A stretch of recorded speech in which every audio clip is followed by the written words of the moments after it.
ajaibnya, ya, kehebatan yang ada di dalam Al-Quran. Contoh misalnya saja, di Amerika Serikat itu ada satu kompilasi hukum tentang hukum waris yang jumlah bukunya itu ada 8 jilid. Ada 8 jilid.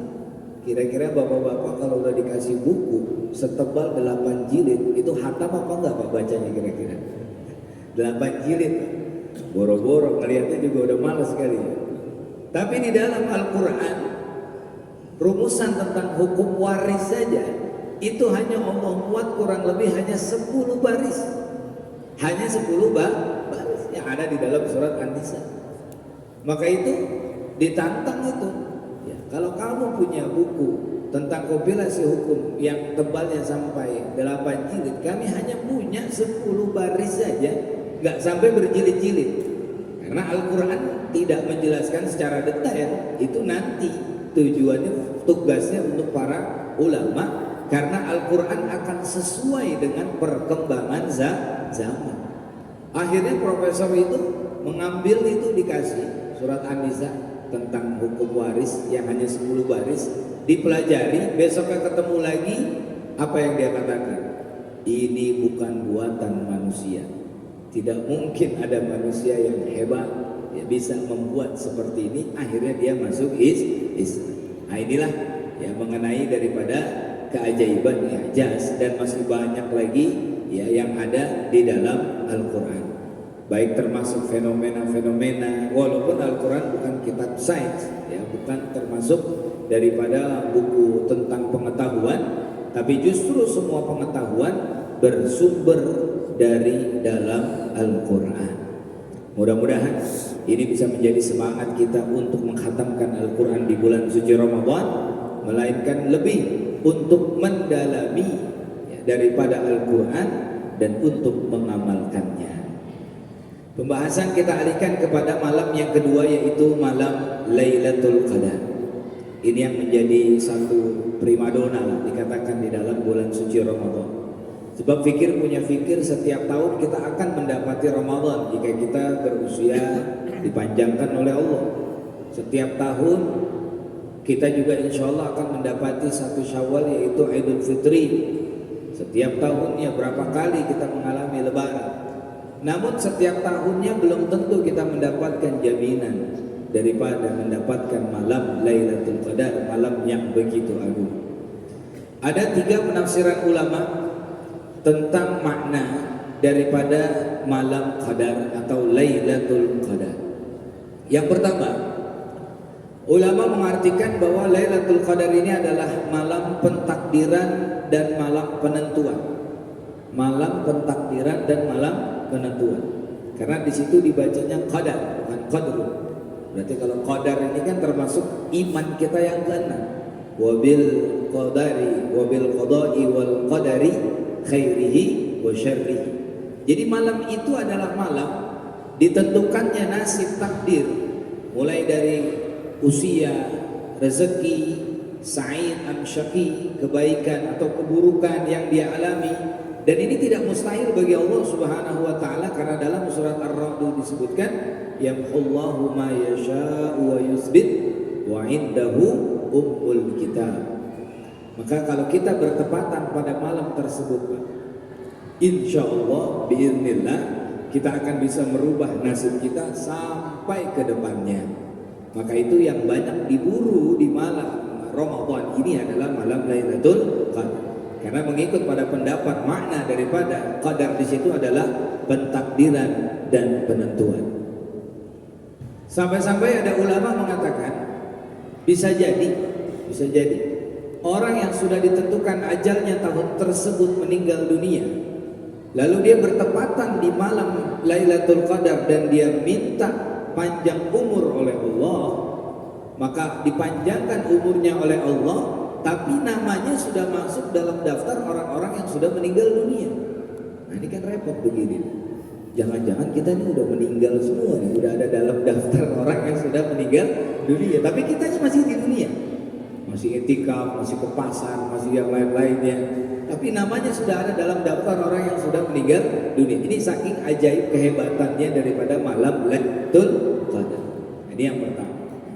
Yang kedua, qadar di situ dimaknai daripada Lailatul Qadr. Ini pendapat dinisbahkan kepada Imam Abil Fida, yaitu Imam Ibnu Katsir rahimahullahu taala, yaitu malam yang sempit.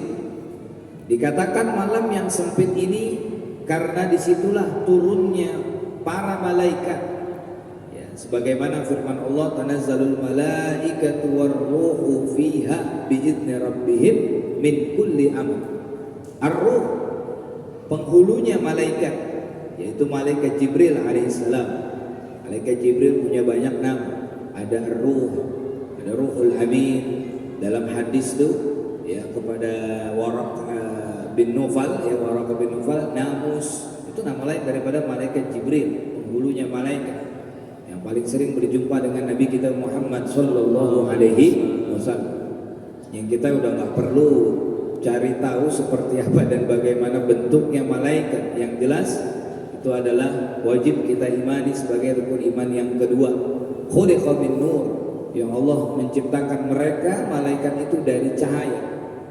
Bahkan dalam riwayat Tirmizi dikatakan ra'aitu Jibril, aku pernah melihat malaikat Jibril mala'a fil ufuq, memenuhi daripada alam semesta. Makanya wajar pertama kali Rasulullah melihat malaikat Jibril dengan bentuk aslinya gemetar. Itu sekelas imannya Rasulullah, apalagi kita pingsan di tempat. Makanya beliau sampai pulang, Sayyidah Khadijah zamiluni ini malaikat. Ada riwayat lain mengatakan malaikat itu memiliki situ mi'ati janah. Malaikat Jibril punya 600 sayap, yang satu sayapnya saja bisa terbentang dari timur sampai barat. Itu malaikat Jibril di malam tersebut turun beserta para malaikat samawi, malaikat-malaikat yang berada di langit. Rasulullah menggambarkan malam tersebut saking banyaknya jumlahnya malaikat bi'adadil hasa, dengan sebanyak batu-batu kerikil yang ada di bumi. Malam itu tidak ada sejengkal daripada bumi Allah kecuali ada para malaikat. Dan kita bisa membersamai para malaikat itu di beberapa tempat. Di antaranya adalah di rumah Allah, di masjid Allah. Ini kita yakini banyak para malaikatul muqarrabin, ya, orang-orang atau makhluk-makhluk yang suci. Bahkan sebagian ulama mengartikan dalam hadis ketika seseorang berhalaqah zikir, termasuk juga ta'lim wa ta'allum, nazalat fihimus sakinah, akan turun kepada mereka itu ketenangan. Sebagian ulama mengartikan sakinah itu adalah malaikat, jenis malaikat yang namanya sakinah, malaikat yang memberikan ketenangan di majelis-majelis ilmu dan majelis zikir. Buktinya sangat nyata, saking tenangnya pules, saking tenangnya sampai pules. Ya Allah, apalagi habis subuh begini, yang ngomong mah enak aja sampai aus-aus, yang dengerin ya Allah. Sakinah itu turun itu. Ya, mudah-mudahan banyak malaikat Allah bersama kita. Amin. Jadi malam yang sempit ini menurut pendapat Imam Ibnu Katsir. Yang ketiga, qadr itu maknanya adalah malam kemuliaan dan malam keagungan. Karena orang Allah Subhanahu wa taala akan memuliakan dan mengagungkan serta membesarkan orang-orang yang beribadah pada malam tersebut. Bahkan nanti qarinanya kepada salamun hiya hatta matla'il fajr. Salam di sini itu kesejahteraan, ketenangan, kebahagiaan, ya. Semua bentuk penghormatan para malaikat kepada hamba-hamba Allah yang taat. Dan ulama banyak mengartikannya, salam di sini adalah salamnya para malaikat untuk para mu'takifin, orang-orang yang beriktikaf di rumah-rumah Allah Subhanahu wa taala. Mudah-mudahan kita termasuk di dalamnya. Amin ya rabbal alamin. Jadi itu makna daripada malam Lailatul Qadar. Untuk bobotnya tidak perlu diragukan. Ya, Lailatul Qadri khairun min alfi syahrin, yang lebih baik daripada 1000 bulan, karena latar belakang turunnya surat ini atau asbabun nuzulnya adalah diceritakan di zaman Bani Israel. Ada seseorang rajulun yaqumul lail hatta yusbih. Kerjaannya itu malam sholat sampai subuh. menghabiskan malam hanya untuk ibadah hatta yusbih, sampai datangnya waktu subuh. Tsumma yujahidul aduwwa bin nahar, kemudian dia berjihad melawan musuh-musuh di siang hari hatta yumsi, sampai sore. Jadi malam dihabiskan ibadah, dari pagi sampai sore perang. Ini hebat banget nih orangnya. Kayak gimana prakteknya kita juga nggak tahu, apakah kagak ngantuk, apa gimana. Pokoknya diceritakan oleh Rasul di Bani Israil ada yang sampai seperti itu. Fa fa'ala dzalika alf syahrin. Itu dilakukan selama 1000 bulan. Dilakukan selama kurang lebih 1000 bulan. Yang kurang lebihnya 83 atau 84 tahun. Fa'anzalallahu hadhil ayat, maka Allah menurunkan ayat ini, Lailatul Qadri khairun min alfi syahrin, ay qiyamu tilkal laila khairun min amali dzalikar rajul. Kalau ada orang yang beribadah di malam Lailatul Qadar, maka ibadahnya, amalannya akan lebih baik dari amalan laki-laki Bani Israel yang selama 1000 bulan setiap malamnya tahajud, paginya berperang sampai sore. Subhanallah. Maka ini bagian daripada hadiah untuk umat Nabi kita Muhammad sallallahu alaihi wasallam. Dan juga dipicu dengan kecemburuan yang positif daripada sahabat-sahabat Nabi ketika Nabi menceritakan tentang ibadahnya orang-orang terdahulu, ya, ibadahnya umat-umat terdahulu. Karena rentan sekali umat Rasulullah dengan usia yang antara 60 sampai 70. Padahal sih ya, kalau saya punya pendapat pribadi, punya dikasih usia sama umat Nabi Muhammad ini enak kan? Sebab relatif, dijalani lama ya lama, dijalani sebentar 60-70 itu standar. Sebab kalau ikut usia umat terdahulu itu lamanya luar biasa. Nabi Allah Nuh alaihissalam usianya berapa? 1000 alfun illa khamsin, kurang 50, 950 tahun Nabi Nuh beserta umatnya. Nabi Ibrahim di khitan aja baru 80 tahun, di usia 80 tahun. Orang kita 80 tahun baru khitan, gimana itu? Alat itu udah 80 tahun baru khitan. Itu Nabi Ibrahim 950 tahun. Nabi Idris diangkat oleh Allah menjadi nabi.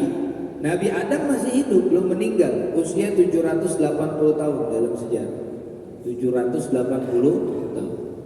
Itu kira-kira kalau kita usia sampai ratusan tahun, kalau takdirnya bagus, itu jangan saya pikir itu. Kalau takdirnya bagus, kalau takdirnya kurang bagus, kira-kira gimana? Jadi orang miskin ya 300 tahun, kayak gimana rasanya itu? jadi orang melarat, ditinggal istri jadi duda 400 tahun. Ya salah. Gimana rasanya jadi duda 400 tahun? Jadi ini kan 70, 80 atau 60, 70 usia yang ideal. Tapi Allah tidak membiarkan usia itu ya untuk begitu saja. Ada potensi-potensi amalan yang bisa menyaingi daripada umat terdahulu. Makanya ada sholat awabin yang seperti ibadah 80 tahun, ada macam-macam udah ya, termasuk ini daripada malam Lailatul Qadar. Kemudian perbincangan yang panjang tentang kapan sebenarnya malam Lailatul Qadar itu. Ini yang paling menarik. Namanya kita disuruh daripada memburunya ya. Apa dan seperti apa, bagaimana tanda-tanda malam tersebut. Baik. Sebenarnya setiap malam-malam ganjil, khususnya di 10 terakhir daripada malam Ramadan, itu ada hadis khususnya yang menunjukkan bahwa itu adalah malam Lailatul Qadar. Ada di malam 21, ada riwayat, ada malam 23, nanti kami sebutkan. Kita ingin mengambil pendapat ulama dulu yang sepakat. Satu, ulama hanya sepakat Lailatul Qadar itu terjadi di bulan suci Ramadan. Tidak Allah turunkan di luar daripada bulan suci Ramadan. Yang kedua, setiap tahunnya Lailatul Qadar itu adalah berpindah-pindah. Tidak menetap pada satu malam saja. Pada pasti bukan malam 21, nggak bisa. Itu mungkin tahun kemarin, tahun sekarang belum tentu. Dan ini pendapat mayoritas yang diikuti oleh Imam Malik, Imam Thawri, Imam Ahmad, Imam Ishaq, termasuk Al-Imam Syafi'i rahimahullahu ta'ala. Berpindah-pindah dia. Sebab mengikut pada hadis Sayyidina Ubadah bin Samit dari Rasul sallallahu alaihi wasallam, carilah Lailatul Qadar di 10 terakhir, 21, 23, 25, 27, 29. Itu Rasulullah, hadis umum itu dari Sayyidina Ubadah bin Samit. Nah, sekarang ada pendapat Imam Ibnu Hazm yang juga sebenarnya berpendapat dari sahabat Nabi, Sayyidina Abi Sa'id Al-Khudri. Ini banyak orang terkecoh. Dari Abi Sa'id Al-Khudri radhiyallahu taala anhu.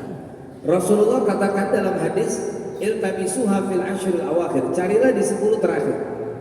Makna 10 terakhir ini memang di malam ganjil, tapi kita harus menentukan Ramadannya itu habis di tanggal 29 atau 30. Sedangkan kita nggak akan ada yang bisa memastikan habisnya Ramadan itu 29 atau 30. Sebab banyak orang hanya berpatokan 21, 23. Kalau Ramadannya habis 30, iya 10 terakhirnya bermula dari 20 ke 30.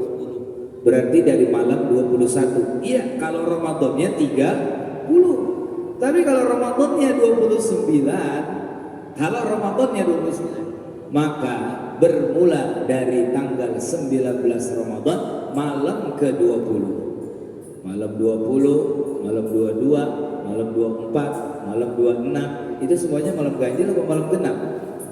Malam ganjil atau malam genap? Genap. Malam genap. Nah, ini yang tadi banyak yang tertipu. Wah, malam ganjil nih, terawih dah, iktikaf. Wah, malam genap ke pasar. Santai-santai dulu di rumah, malam genap ini mah. Bisa jadi itu adalah malam Lailatul Qadar. Jadi bergantung dari habisnya Ramadan. Unik. Ya kita nggak bisa memastikan. Tujuannya tadi memang agar kita tidak membeda-bedakan satu malam dengan malam yang lainnya. Ini boleh diikuti di pendapat seperti ini. Karena nanti ada riwayat khusus dari riwayat Sayyidina Abdullah bin Abbas. Itu di dalam hadis Bukhari nomor 2022. Iltamisu fi arba'i wa ishrin. Carilah Lailatul Qadar di malam 24. Di malam 24. Hadis Sayyidina Ibnu Abbas. 24 ini ganjil, malam 24 ganjil apa genap? Genap. Ya, malam genap. Kemudian malam 21 dan malam 23. Malam 21 ini adalah bermula sebelumnya dulu. Ada lagi riwayat daripada hadis dari Abi Daud dari Sayyidina Abdullah bin Mas'ud radhiyallahu anhu. Nabi SAW berkata kepada kami, carilah Lailatul Qadar malam 17 atau malam 21 atau 23. Nah, Sayyidina Zaid bin Sabit itu menghidupkan malam 23 dan 27. Ibnu Mas'ud yang dipesankan oleh Nabi condongnya di malam 17. Malam 17 yang di situ juga malam daripada nuzulul Quran. Ya. Yang paginya kata Ibnu Mas'ud kami berperang. Perang apa namanya? Perang Badar.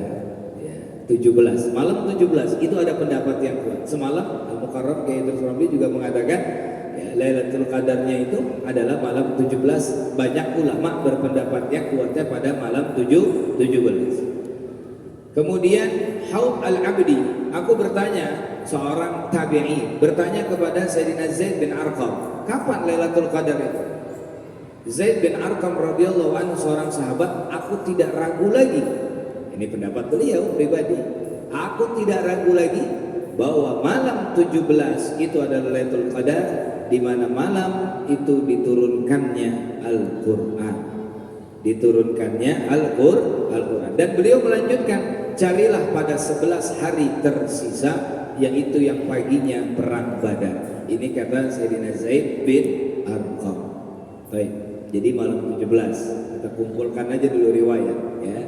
Kemudian malam 21 ini riwayat Muslim, hadis sahih ya, nomor 2828 dari Abu Sa'id Al-Khudri radhiyallahu anhu. Nabi sallallahu alaihi wasallam bersabda, aku bermimpi melihatnya, yakni melihat Lailatul Qadar di salah satu malam ganjil yang aku sujud di salat subuh paginya, tanahnya itu becek. Berarti malam 21 itu adalah hujan di zaman Rasul SAW, dan dimimpikan ya, itu adalah malam Lailatul Qadar. Maka hujan ini bisa menjadi salah satu tanda daripada malam Lailatul Qadar, karena hujan ini adalah rahmat dari Allah Subhanahu wa Ta'ala. Di Sahih Muslim hadis 2832 dari Abdullah bin Unais, aku dimimpikan melihat Lailatul Qadar lalu dilupakan. Pada subuhnya aku sujud di atas tanah yang becek, kami pun dilanda hujan di malam 23, 21 dan 23. Itu hujan.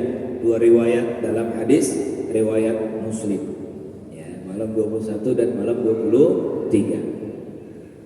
Kemudian hadis yang secara umum yang tadi kami sebutkan dari Sayyidina Ubadah, Rasulullah katakan 21, 23, 25. Nah, ini malam 25 masuknya dalam kriteria daripada hadis yang umum Sayyidina Ubadah. Kemudian malam 27, ini riwayat daripada Abu Dawud dari Muawiyah bin Abi Sufyan radhiyallahu anhu, Nabi sallallahu alaihi wasallam bersabda, Lailatul Qadri Lailatul Sab'i wa Ishrin.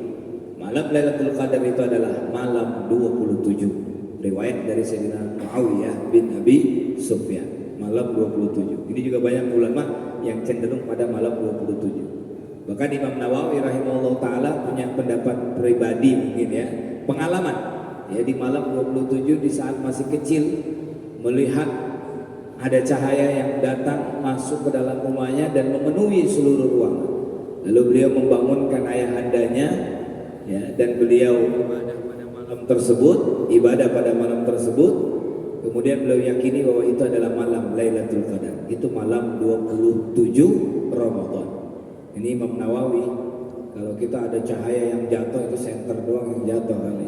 Kalau saya ikut-ikut Imam Nawawi, atau ada cahaya nih, kata kunang-kunang lewat ya. Ini Imam Nawawi punya pengalaman seperti itu.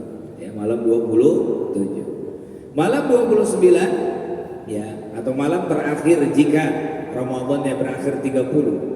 Padahal Nabi itu selama mendapati Ramadan rata-rata 29 sebenarnya. Ya, 29 hari kuluhan nawafis. Cuma sekali saja Ramadan itu digenapkan jadi 30. Ya. Ini hadis yang secara umum dari Sayyidina Ubadah bin Samit radhiyallahu taala. Imam Ghazali, ini juga banyak yang ikut pada pendapat Imam Ghazali, punya hitung-hitungan. Lailatul Qadarnya itu bergantung pada awal Ramadannya hari apa. Ya, Imam Ghazali ini pendapatnya. Awal Ramadannya hari apa, maka cenderung Lailatul Qadarnya itu jatuh pada malam apa. Dikatakan kalau awal Ramadannya hari Ahad dan Rabu, maka itu Lailatul Qadarnya di malam 29. Kita puasa kemarin hari apa itu? Sabtu apa Ahad kemarin?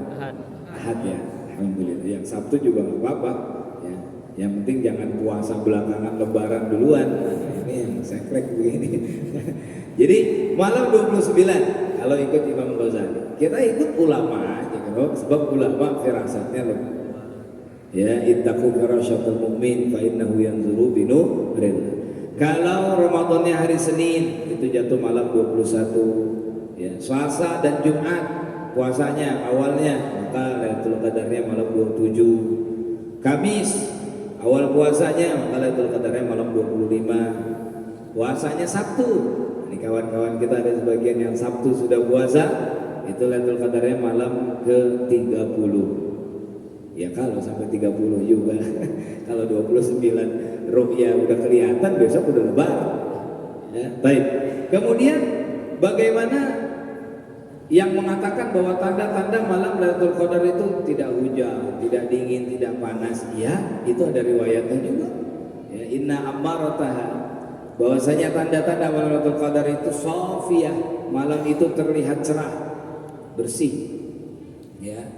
Baljah kana fiha qamar sati'ah, seakan-akan bulan itu benar-benar sati'ah, terang.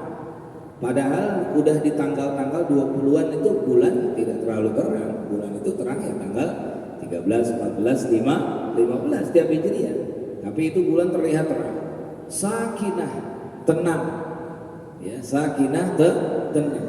saking tenangnya sampai kagak tahajud malamnya. Jangan-jangan itu Lailatul Qadar. Nah, ini yang repot begini. Allah turunkan ketenangan di situ. Maka kalau di malam-malam Ramadan ini kita merasa tenang, tenang batin, tenang hati, tenang pikiran, ya bisa jadi itu salah satu daripada tanda Lailatul Qadar. Sajiatan, dimaknai sajiah ini tidak terdengar keributan, tidak terdengar keributan. Saya tinggal di Jakarta tengah kota, tiap malam petasan mulu saja. Ya maksudnya keributannya ya wallahu alam ini. Pokoknya sajiah itu tidak